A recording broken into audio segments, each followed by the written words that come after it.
infinite complacence, people went to and fro the earth about their little affairs, serene in the assurance of their dominion over this small, spinning fragment of solar driftwood, which by chance or design man has inherited out of the dark mystery of time and space.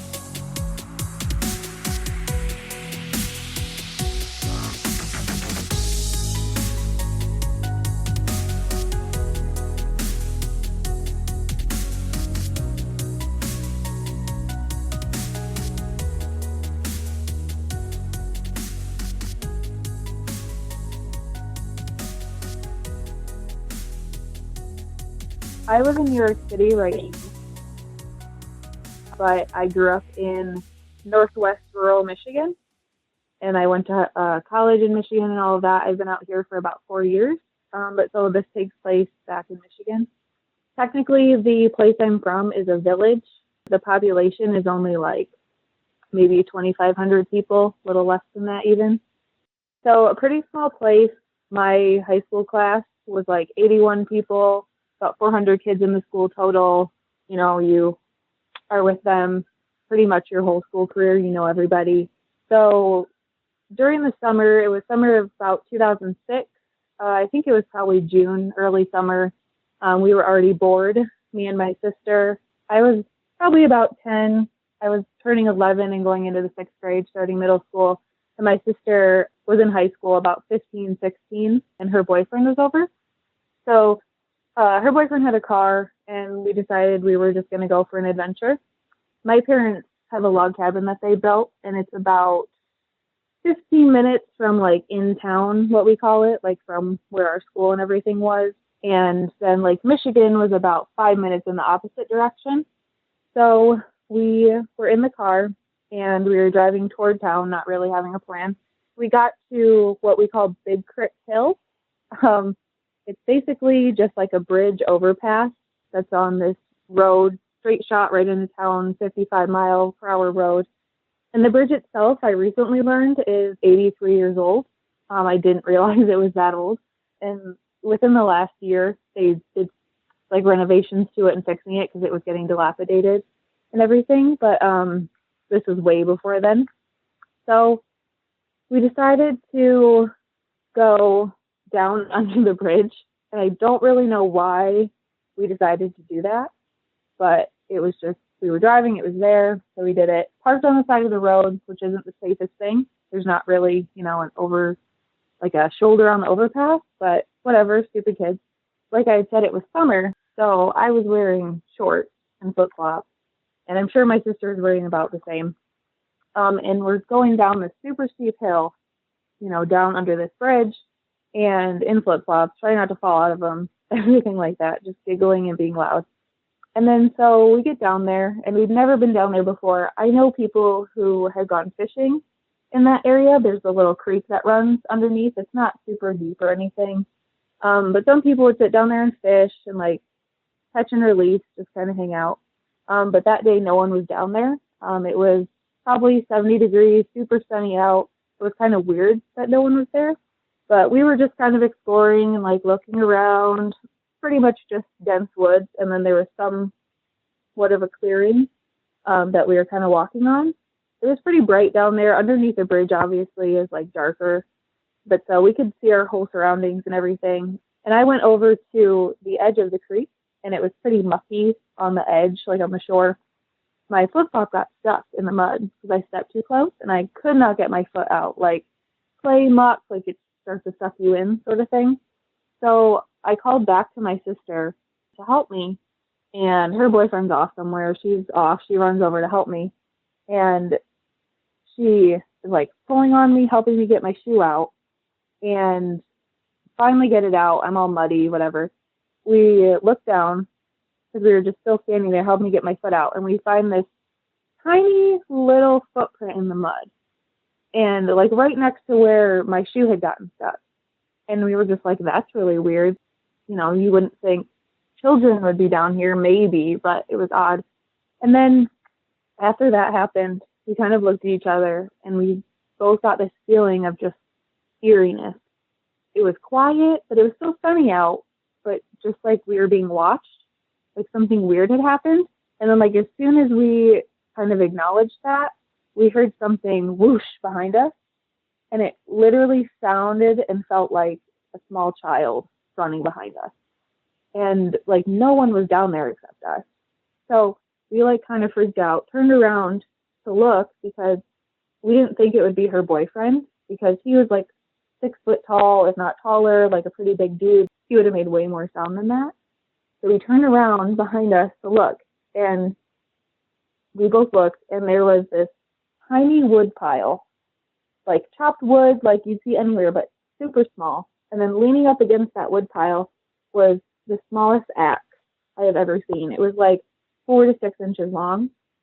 And when we had walked into that area and I walked over to the creek, like we did not see that at all. There was like nothing there. So it was really strange that that was there now. And we had thought the same thing, like, oh, well, there's no children. Children wouldn't be cutting wood. It's very strange. So then we sort of got freaked out, because then we didn't know if someone was down there or they were messing with us or something like that. We got her boyfriend. He wasn't very far off. And we just like ran back up the hill as fast as we could and got in the car to leave. And like we were talking about it, and I don't know why, but we just came to the conclusion of gnomes. Like, I guess maybe that was the most familiar thing to us. We weren't super into that sort of thing like I am now. Like, we liked aliens and all of that stuff, being 90s kids, obviously. But the term little people, or like, you know, the pukwudgie and all of that stuff, I never really knew about until I got older. And I had kind of forgotten about this story, because it was about 15-ish years ago. I was telling my fiance about it, and I was like, oh, let me see if she remembers. And I texted her, and I was like, hey, do you remember what we found under the bridge that one time? And my sister was like, the gnome. So, like, I knew it wasn't a fever dream. I knew I hadn't made it up in my head. And we still joke about it all the time.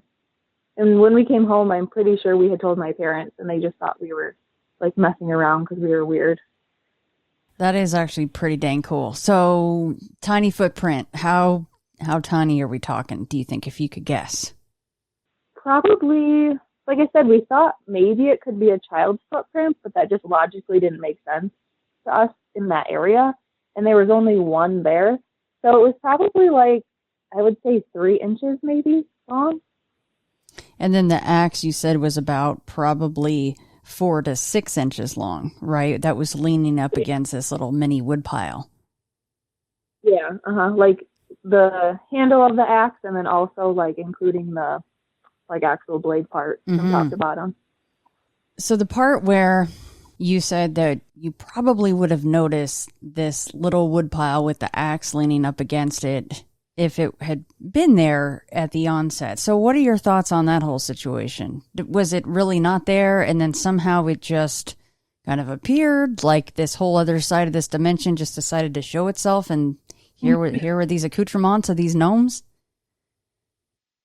I mean, that's kind of how I feel about it and how I've always felt about it, just because the way that area is, you come down off of the road, like just down the side and then down underneath the bridge. And there's not really any other way in there. Like even coming from the opposite side, it's all wood. And there aren't really houses in that area. They're all elevated up on the hills on the side. So I don't know how it would have just appeared there. Like you said, maybe there's another dimension down there, a portal or something, and it just appeared. But that's kind of what I feel like they were playing tricks or something and put it up to see if we notice or to scare us or something. Yeah, and then the whole whoosh, that's what really made you turn around, right? I mean, was this sense of something running behind you? Exactly, yeah. Because it was just the three of us down there, and then, like I said, it felt like a little child running behind us or something, but not super close, but close enough to hear the leaves on the ground rustle and then like feel the air. Now, the boyfriend, did he actually see the woodpile and the footprint and the axe? He did after we pointed it out, but he wasn't in that area. Like, he was in the same area as us. It's not a huge spot, but he was, like, off on the other side. So then after she helped me with my shoe, my sister, and then we had turned around and seen all that, we, like, went and got him, and he saw it, and then we were all freaked out when we left. Because we all got that feeling we were, like, being watched.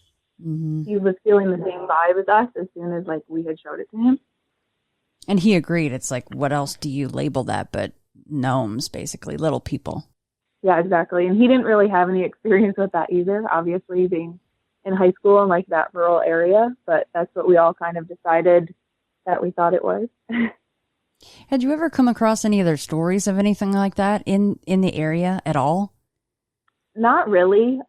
And at that time, I didn't really look it up. I've looked it up since then, but there is nothing of anyone I ever knew that was down there fishing and experienced something similar or anything like that. So that's another reason why it's just so strange.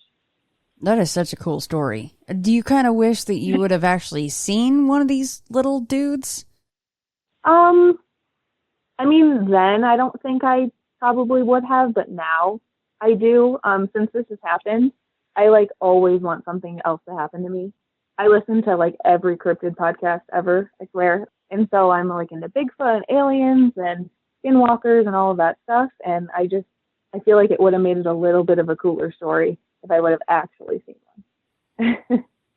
It is kind of neat, though, the mini axe, mini wood pile, and then the footprint. So it's just the one single footprint, right?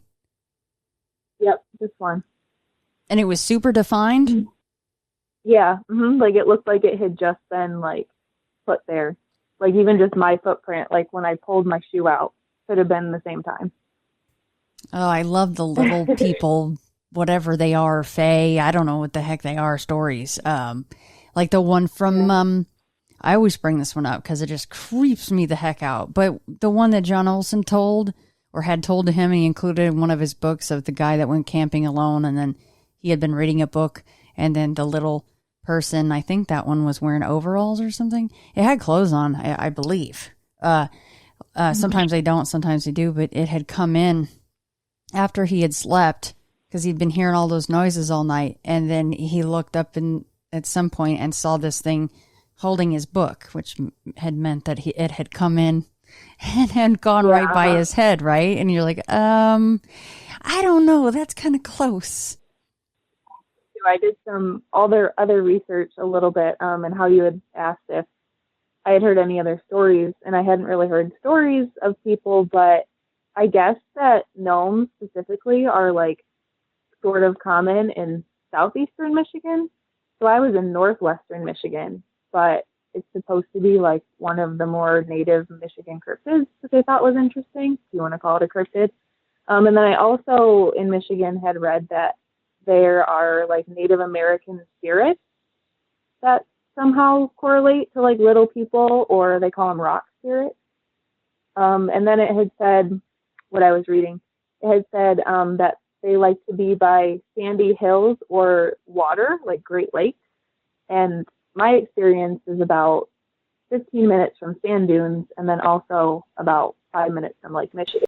So I thought that was kind of interesting also. Oh, that is cool. Rock spirits. That's interesting. I don't know if I've ever heard that term before. I'll have to look that one up. Yeah, it said it mostly pertains to the Cherokee, which aren't very common around that area. We have, like, Ojibwe, Ottawa, and Potawatomi, but I figured maybe there was some sort of similarity there. I'm not really sure. The location-wise just kind of solidified it for me, though, the Great Lakes and the sandy hills.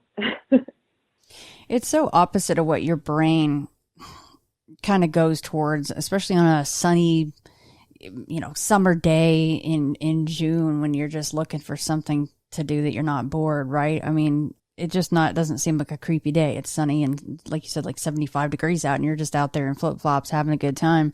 And then something really, really creepy happens in broad daylight. Yeah. I can relate to that very well, as you know. So this whole situation with southeastern Michigan, you actually did come across them being quite prevalent down there? Yeah, what I had looked up said most sightings that have been reported have been in southeast, like near Detroit or the Thumb area. And were there any good descriptions of those? You know, were they clothed? Did they carry axes or any tools or anything like that? What I had read was that they have been described as people generally say with like the pointy hat sort of thing that you think of with a gnome. That was in some of the cases. Some of the other ones I had read said like a hairy face, kind of like a beard, but like more animalistic. It kind of sounded like, sort of like how you hear Bigfoot described as, more human, but furry. And then there were other cases where they had said, some people said they were wearing clothes and some they weren't wearing clothes, or they were like ratty, tattered clothes. But they were all kind of within a range of differentiation. Yeah, see, that's what I mean. It just depends on the situation and who you're with, which at least you weren't alone. But, you know, when you go off of, well, it would be cool to see one, I totally agree, by the way. But, you know, your situation would probably be a little bit better than, like, that dude's situation where he was camping by himself and realized that it had come in while he was asleep and stole his book, essentially. So, yeah. It's so scary. Yeah. And, you know, it's not unlike either the stories that Pam had told on ITF about her Fae experiences, right? Like some of the smaller ones that they would actually, even her grandma would leave these little trinkets and things for, and she had actually seen them coming in and trying to either take or play with these trinkets that had been left. Yeah. My friend and I actually, around the same time, she had a fairy book, and we would make little things like that, and nothing ever happened. But that was also something we were kind of into, trying to get them to come see us. Yeah, some of those Fae stories are pretty cool, and others are really, really quite scary. It depends on, I guess, the ones that you see. I mean, Pam would even see the ones that had basically sharp teeth and things like that, and you're kind of going, that may be on the no list. Some things I've also heard, stories I've heard of fairies with the Fae, with like other dimensions and things like that too. So those are kind of similar in that aspect. Yes. That's why when the second you're like, I'm pretty sure that we would have noticed had that have been there, which I totally agree, because that would have been very strange. I mean, even a regular axe with a woodpile would have been a little disconcerting down there. But a small one would have probably caught your attention. That's what made me kind of think, well, gosh, I mean, it sounds like kind of the Fae, like dipping in and out, you know, kind of in that almost what they call like some kind of a glamour zone, or, you know, for lack of a better term, you know, just kind of seeing things that maybe you normally wouldn't be able to see. Mm-hmm. Exactly. But I wonder what triggers that, you know, and I wonder if it was 2 other kids down there or 3 other kids down there, would they have seen that? Would they have had that experience? Or was it something special about you guys? Yeah, I had thought about that too, not thinking I'm special really or anything necessarily, but just the fact that I was that much younger, and like now I want things to happen to me, but like there's supposedly that level of being in tune or like believing in that sort of thing, and that I do, but as you're a kid, you have that imagination and that you're just more open to anything. Yeah, I totally agree. I mean, did that frighten you at all, to where you're kind of going, okay, that was like your realization that there are other things out there that, you know, maybe even though your mom and dad maybe thought it was kind of funny, like you're like, no, I know what we saw, but did it freak you out at all? Yeah, at the time, because like I said, it was funny, like we had said, but just that feeling, like the kind of feeling that you had, it should have just immediately gotten dark. Like that sort of, oh, someone is watching me, like this is creepy, like it was kind of quiet, and it just in the moment freaked me out. And then like when we would cross that bridge, because we'd have to go across it to and from school and the store and everything like that, I always get this creepy feeling. But now that it's been so much time, even I was just home like 2 weeks ago and driving over it, I'm in the car, I'm always just like, hi, Gnomes. Talk to them as I drive over. So it's kind of more funny now, but definitely in the moment I was very scared. Okay, yeah, so just in the moment. Well, that's good. At least you didn't go home and you couldn't sleep for a couple weeks or something because you're like, okay, there are gnomes literally gnomes living under that bridge that we cross every single day. Well, that is a cool story. Andy, I like that one a lot. You just don't hear about these little guys too much, you know? We are going to take a quick break with a word from our sponsor. So guess what? Taking good care of your skin isn't just for the ladies. Geology is a skincare regimen for men looking to reduce lines and wrinkles, dark circles, acne, and achieve healthier, younger-looking skin. And hey, we're all trying to get back into the swing of things, right? You may be back to work, going to the gym, maybe even trying to eat better. So why not complete your self-care routine by taking care of your face? This stuff is personalized. You take the quick, online diagnostic, inputting your desired results, and a dermatologist works their magic, recommending your skincare routine. Your 4 Geology products are then mailed promptly to your door. It is highly effective, which is evident from its over 3,000 5-star reviews. Save up to 40% off your first purchase of a trial set. Head over to geology.com/fray to get started. That's geologie.com/fray. It kind of bums me out too because like I said, I listen to a lot of podcasts. Monsters Among Us is the first podcast ever, let alone cryptid podcast I listened to, and then Into the Fray is in the second one. And I've been listening to those for about the last 3 years. When people call in, like, I love hearing the other stories, but I just want to hear one that's similar to mine or like the word gnome. Like there's maybe been one that I've heard. Yeah, they are few and far between. That's why when you commented, I was like, I am going to message Andy right now. Because a lot of times, you know, the second it airs, then, you know, maybe somebody that's been kind of on the fence about sharing, they might actually get in contact, and that would be amazing. Exactly. Or they're feeling like I was, where I'm like, did I make that up? Was that a dream?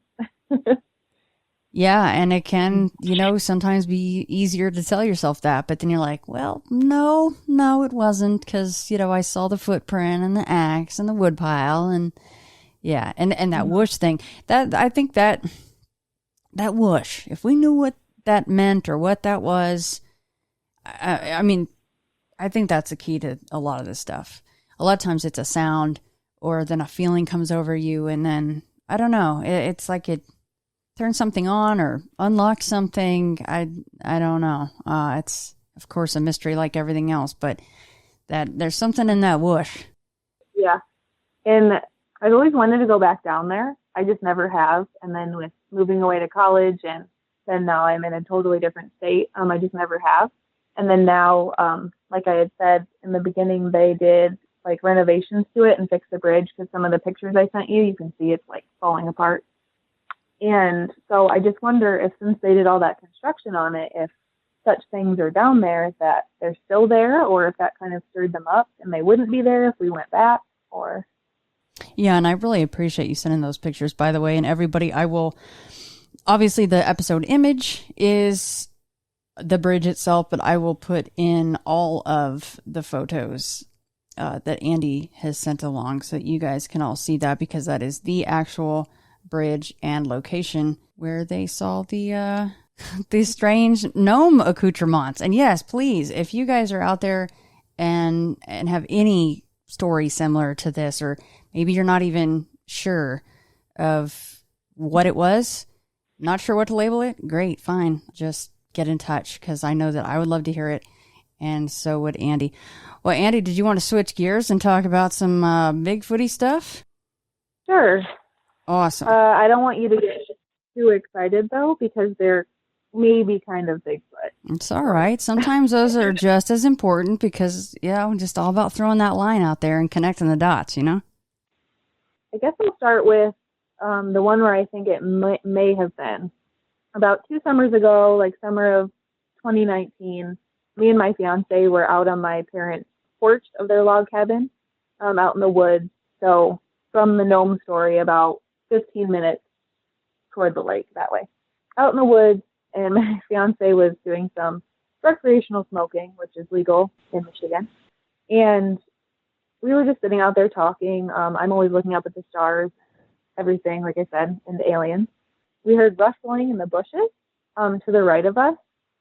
And in front of my parents' house, they have cement that they put down that we park our cars in, and then our garage is on the other side of that. So we're basically blocked from the road, but then on the right side is the woods. And we heard rustling, and, you know, it's rural Michigan. I thought it might be a raccoon or, I don't know, anything else, the possum that comes out at night. My parents' cat was inside at the time, so we know it wasn't him making sounds. But so we looked and kind of got creeped out, because I've lived in the woods my whole life. I grew up in that house, and I have always been afraid of what's in the dark, not the dark itself, I would say. So we kind of froze and looked, and we were waiting for something to move again. And we weren't taking our eyes off the spot where we heard the sound. And then it started up again, and it sounded like a person walking. Like it sounded like 2 feet in the leaves. And so we were sitting there ready for someone to like pop out of the woods, which from that direction, my parents, we used to raise pigs. So we have a pig pen up behind our house that's empty now. And then my parents store their firewood there because they have a wood stove. So I just assumed middle of the summer, someone's back there stealing firewood like they always do in the middle of the night. They saw our porch light, they were trying to be quiet, etc. But no one came out. Whatever it was, got to the edge of the trees, and it was summer, so the leaves were kind of covering, and there was this little open spot where there weren't branches, and it was like this tannish gray color. So like our first thought was like, oh, it was probably a deer, because there's lots of deer in the woods also, and they maybe smelled the smoke. But like I said, I grew up in the woods. I know what a deer sounds like, and to me that did not sound like a deer walking in the woods at all. And just the vibe of it, like it felt like it should have been a person. Like even just them standing there, and then it was just quiet. And then we decided to get up and go inside because we were so freaked out. And so I don't know if it moved again or if it ran away or what happened. It was just also a very eerie experience. That is an interesting point about, smoking. Anytime anybody's smoking kind of anything, not anytime, that was a bad choice of words. Occasionally you'll hear that, like someone's going to light up, or they just lit up and they've been smoking for 30 seconds, a minute, and then in comes something. I don't know if it agitates them or if they're just interested by it because they probably don't smell smoke of any kind too often that smells like that. I think, wood burning is probably a little bit different than the smell of weed burning, right? I mean, let's face it. So maybe it was just kind of like going, that's different. If that's what it was, of course. But of course, that's the first thing I go to. I was like, oh, it had to be Bigfoot. That had to be what? What was that, Andy? Oh, I'm sorry. I said that's the first thing that when it happened too, after we weren't freaked out, was like, oh, must have been Bigfoot. That's like what I. Well, but if it wasn't Bigfoot, that means it was a person being a real creeper, right? Which is also pretty freaky. Yeah, exactly. And then I had also had a thought, again, recently I had learned about a knot deer. I don't know if you're familiar. No.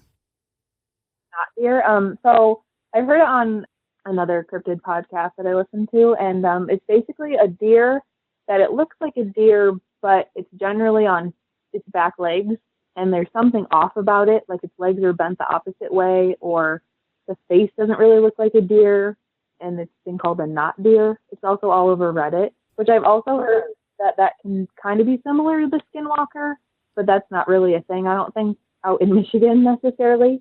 So just with the color of it, and then it's sounding like 2 feet, that's something that my brain kind of went to, but Did it sound like something heavy, though? Or could it have been something lighter, like a person or something else?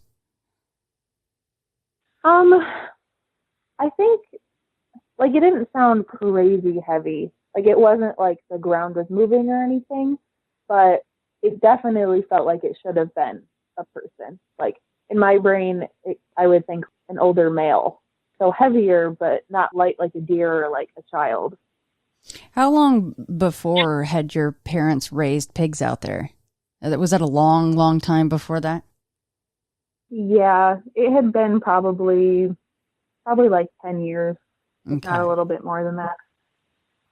I was going to say they had the bacon buffet there, just coming in for some bacon every once in a while. But, probably most of the properties out there have some kind of animals or livestock running around. Everybody's got dogs, right? So. Yeah, exactly. When I was growing up, our dogs would sometimes come home with whole cow legs because we're surrounded by fields and agriculture and things like that. So there's definitely those kinds of animals, chickens, ducks around. I mean, you guys have, reports of pretty much everything up in Michigan. And last but not least, the old dog man, the wolf man, Yeah, exactly. Oh, man. I mean, you talk about the not deer backwards legs. What you don't want is the old dog man with his backwards legs, because they're always seeming so ticked off and pissy all the time.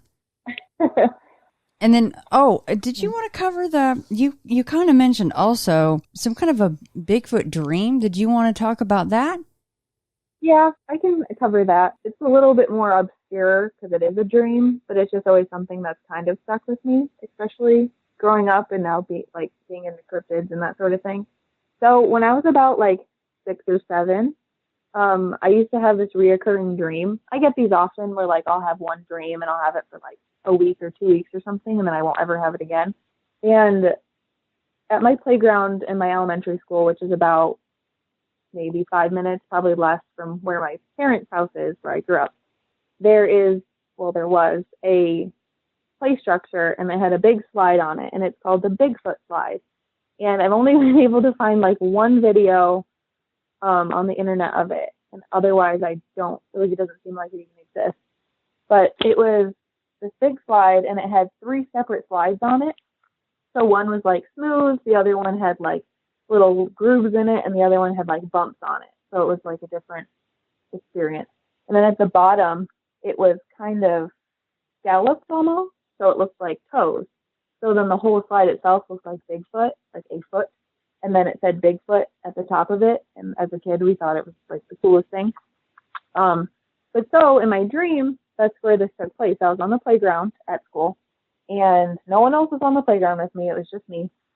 And I was kind of back behind the Bigfoot slide because it was attached to the rest of the play structure.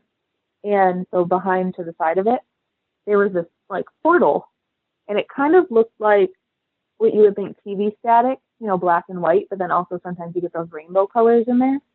And it looked just like that. And there was no one around, but I would always get this feeling in the dream of, I need to go into that. I'm supposed to go into that static. But then I always, for some reason, would fight it, and I was scared and didn't want to. But then as soon as I would decide, okay, I'm going to see, I would go toward it. And then as soon as I moved to go toward it, into it, I would wake up. And this would happen, like I said, it was probably 2 weeks. I would have this dream every night. Isn't that kind of strange how you do wonder what would have happened to me if I just would have gone ahead and gone through the static? Why does our brain wake us up before then? Yeah, exactly. It's like if you are going to die in a dream or you fall from a building or something, and it's before you hit the ground, you wake up. It was one of those feelings. And I just, getting older, thought it was strange because sometimes you do hear, like we had said with the Gnomes and the Fae, with portals and dimensions and stuff. Some people have that theory about Bigfoot. It's probably not correlated at all because it was a dream. But I just always thought that was interesting how it was the Bigfoot slide, right? The portal. And when I was that age, I didn't really know about that stuff. Like I said, I wasn't into that sort of thing. I knew I liked aliens and they were green, and it was the 90s. But I wasn't into Bigfoot or portals, or it's a really random thing, I feel for my brain to come up with. That's a cool dream. I like that. The Bigfoot slide with the portal. If you could choose to see, you could see Bigfoot, and it wasn't a totally terrifying experience for either one of these. It's just you have a confirmation. Would you rather see the one of the little dudes that left the footprint, or would you rather see Bigfoot? That's hard. I think if I was by myself, I would want to see a little person or like a gnome. But if I was with someone, I think Bigfoot, because my dad's recently kind of into that sort of thing. So I think if like specifically I was with him, that would be kind of cool. But I think personally, just because I think I've had that connection or that experience, probably a little. That's kind of cool that your dad has recently gotten into Bigfoot. Is that for any particular reason? I don't think so. I just think with quarantine, basically, him and my mom haven't been working nearly as much. So they watch more TV, and they bought a bigger TV, and like Finding Bigfoot and like all of those kind of shows are on. And he's a hunter, so he's an outdoorsman and likes all of those shows. So I think it's just something he slowly gravitated towards. And then I think he sort of thinks it's a joke, but at the same time, we sort of talk about it, and I think he thinks they're real deep down. Yeah, he just has to. A lot of times, it takes a long time for the facade to fall away before you can actually talk about it with a straight face, because you know you don't want to actually let people know that you might think that's real, right? Exactly. Last summer, we were having a bonfire in their yard, and with my sister and my 3 young nieces, and my fiance was there, and I was just throwing out whoops, and I was like, "Dad, you want to call him the Bigfoot?" And he was like laughing at me, but I think he secretly was like, "No, stop. Like, what if it works?" Deep down, he's like, "Oh, I know I could execute the perfect whoop right now." He'll get there. Exactly. He'll get there. Don't even worry about it. As you know, it just, once you get the fever, it just keeps growing and growing and growing. And there's just no end to the amount of information and the stories that you can come across and the data points. And oh my gosh. Yeah. And you brought up Reddit. I mean, if you get on Reddit, granted, it can be a very nefarious place, just like YouTube or anywhere else. But, I mean, goodness gracious, there's some fantastic rabbit holes to go down once you really start getting into any of the subjects that I cover or Derek covers. Exactly. And there have been so many times there will be someone on the podcast I'm listening to, yours or Monsters Among Us or whatever, and they're talking about their books, and I'll just immediately, like, as I'm listening to it on my speakerphone, go to Amazon, find it, buy it as I'm listening to it, and it's just like another form of information that I've been collecting with everything else, even online. Well, that's awesome. I mean, heck, once we do Paramalgamation Part 2, I mean, I think it'd be pretty cool to put in your gnome story, and then maybe I could find a couple others if anybody else would be willing to come on, and share, even if you didn't see one. I mean, hey guys, Andy's story is really cool. Yeah, she didn't see it, but there's a lot of really cool facts in there that they did experience. So please, again, get in touch with me if you guys have experienced anything like this. I mean, these are the really weird one-off stories that I'm trying to find more of, because you just can't really, is it Fae? Are they dimensional? Which really you could call Fae dimensional, but you know what I mean? Is it something completely different? I don't know. I just don't know. And that's the kind of stuff that I love the most.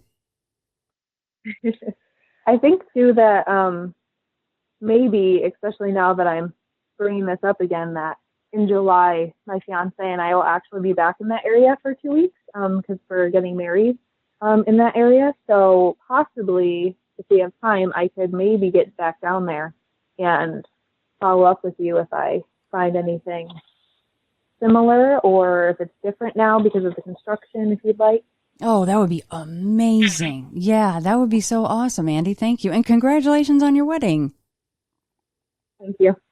Yeah, any follow-up would be incredible. And if I get a hold of strike that, reverse it. If anybody gets a hold of me, I will get in touch with you. Even if they don't want to come on the show, but they're like, hey, pass this on to Andy, I will certainly do that.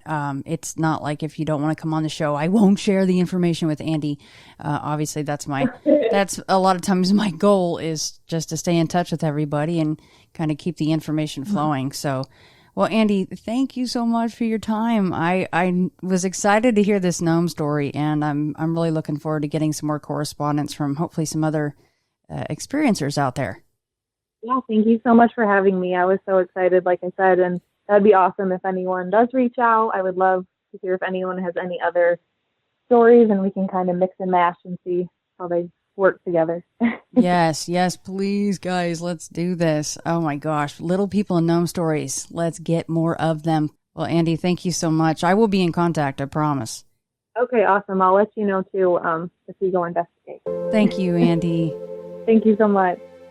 Well, I'm so-and-so. I was given this name by my parents. I've been to such and such a college. I've done these things in my profession. I produce a little biography. Buddha says, forget it. That's not true. That's some story. That's all gone. That's all past. I want to see the real you are now. Well, nobody knows who that is. Because we don't know ourselves except through listening to our echoes and consulting our memories. But then there's a real you, and that again leads us back to this question. Who are you? That is the real you. We shall see how they play with this exam by the koans to get you to come out of your shell and find out who you really are.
where he says, when you settle down in the train to read your newspaper and so on, you are not the same person who a little while ago left the platform. If you think you are linking your moments up in a chain. And this is what binds you to the wheel of birth and death. But when you know that every moment in which you are is the only moment, this comes into Zen. The master will say to somebody, get up and walk across the room. And he comes back and he says, where are your footprints? They've gone. So where are you? Who are you? When we are asked who we are, we usually give a kind of recitation of a history.